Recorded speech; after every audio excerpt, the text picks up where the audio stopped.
नमस्कार दोस्तों। आजकल हिमाचल प्रदेश के अंदर बागवानी का मुद्दा बहुत ज्यादा गरमाया हुआ है। मेरी संदर्भ में हिमाचल प्रदेश सरकार के मुख्यमंत्री और इसी सरकार के कैबिनेट मंत्री से एक सवाल है कि अगर इस वक्त आप बागवानों का मजाक उड़ा रहे हैं वो आपके लिए ठीक नहीं होगा। आप चर्चा में रह रहे हैं, आप ऐसे बयान दे रहे हैं। हमारे बागवानी मंत्री कुछ दिन पहले अध्यापकों के बारे में ऐसी टिप्पणी कर दी थी, फिर बाद में जो है इन्होंने माफी मांग ली। हमारे मुख्यमंत्री जी ने कहा कि सेब की फसल आप आराम से बेचो, अच्छे दाम मिलेंगे।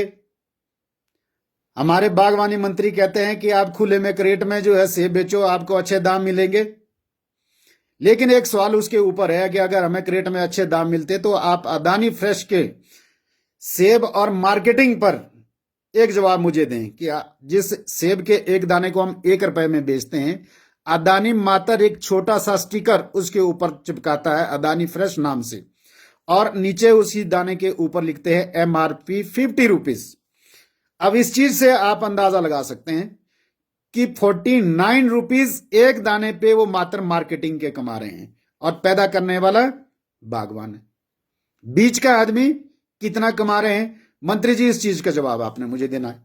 होना यह चाहिए था कि हिमाचल प्रदेश के बागवानों को आप सही मार्केटिंग सिखाते कि भाई सेब को कैसे बेचा जाए, क्योंकि आप अपने आप में जो है एक बागवान है, आपके पास खरा खासा अच्छा बड़ा बगीचा है सेब का और आपका शौक उस पे है। लेकिन यह बात अलग है कि आप मात्र सेब पर निर्भर नहीं है। जो लोग सेब पर निर्भर है उनको इस बारे में अपनी चिंता जरूर है। और एक आपसे सवाल है कि अपने इस 4 साल के कार्यकाल में आपने और आपकी सरकार ने बागवानों के लिए कौन सी नई नीति लाई? कैसे सेब के हमारी फसल को कितना आपने प्रमोट किया? और आपके ऐसे ऐसे उदाहरण मैं बताऊं कि जो बाहर से सेब की आपने वैरायटी इटली से जो यहाँ इंपोर्ट की थी, वैसे सेब के पौधे कई दिन तक आपके कंटेनर के अंदर और रेफ्रिजरेटर में अंदर, उसमें कूलर के अंदर ऐसे पड़े रहे कई महीने तक।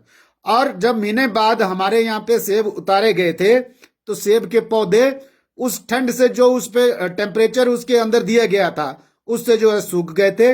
और करीब करीब जो हमने उस वक्त सुना कि 90 लाख रुपए के जो इंपोर्ट किए हुए सेब की नर्सरी, जो छोटे प्लांट आपने लाए थे, वो सूख करके खत्म हो गए, लेकिन उसकी कोई बात नहीं हुई। खैर, आपके सामने हम शिकायत भी किसी को करेंगे, कोई कार्रवाई भी नहीं हो पाएगी, आप उस चीज को भी दबा देंगे किसी से भी। हाँ, जब समय आएगा हम जरूर इस बात को उठाएंगे। उसके अलावा आपने कितने सीए स्टोर बनाए, और हमारे माननीय मुख्यमंत्री जो हमारे स्वराज के प्रतिनिधि भी हैं, पिछले 20 सालों से है, और ये 5 साल का पीरियड और जो मुख्यमंत्री का उनका है, 20 साल विधायक रहे, मंत्री रहे बीच में, लेकिन स्वराज के लिए, स्वराज के बागवानों के लिए अभी तक एक भी नई चीज नहीं कर पाए हैं कि स्वराज की बागवानी को प्रमोट करने के लिए, स्वराज के सेब की फसल को वहां पे मार्केट में बेचने के लिए कोई भी नई चीज नहीं कर पाए। स्वराज के अंदर जंजैली वैली सेब के लिए अच्छी मशहूर है, बक्सयार्ड बहुत अच्छा सेब होता है, और सबसे पहले स्वराज के अंदर बक्सयार्ड में अच्छी पैदावार सेब की होती है, और वो लोग बहुत एडवांस है सेब की पैदावार में।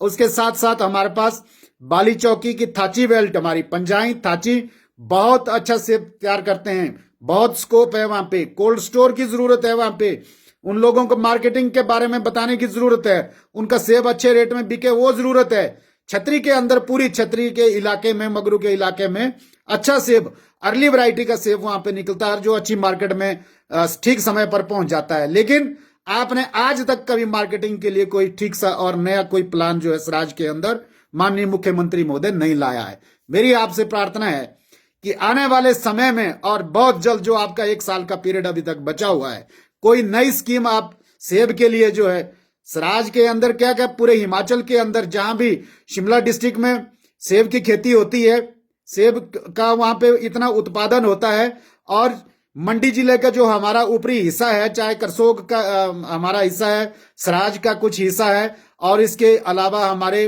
द्रंग के कुछ हिस्से में है, जोगिंद्रनगर के ऊपरी ऊपरी हिस्से में जहां भी सेब का उत्पादन होता है, और चंबा में कुछ उत्पादन हो रहा है, लाहौल स्पीति और किन्नौर में जहां सेब अच्छी तरह से होता है। लोगों को सेब के मार्केटिंग के बारे में अच्छी शिक्षा देना यह आपका फर्ज है। आज हिमाचल प्रदेश में जो एक दो सुना था हमने कि कोई सीए स्टोर इनके बने थे, लेकिन वो भी बंद पड़े हुए हैं। आप हर ब्लॉक लेवल छोड़ो, आप जहां पर भी सेब की 5-7 लाख पेटियां निकलती है कम से कम, वहां उस एरिया में एक दो सीए स्टोर अगर आप बना देते तो हम अपना सेब आजकल कम से कम स्टोर तो कर सकते थे, जब ठीक समय पर जो है उस सेब को हम मार्केट में बेच देते।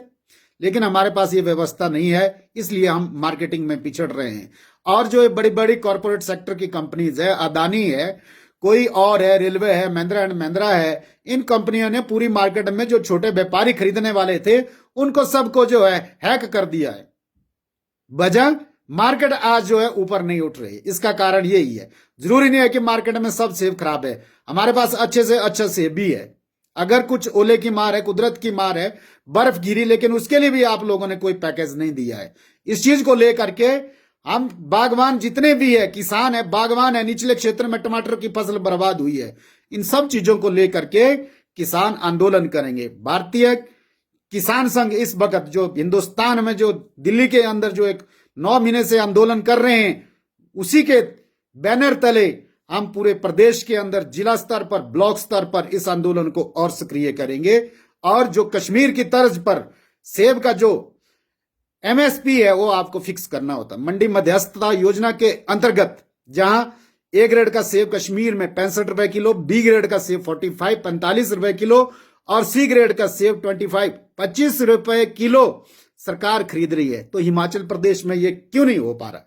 मेरी आपसे गुजारिश है, आप इस संदर्भ में सरकार जो है लोगों को, बागवानों को इस बात का जवाब दे।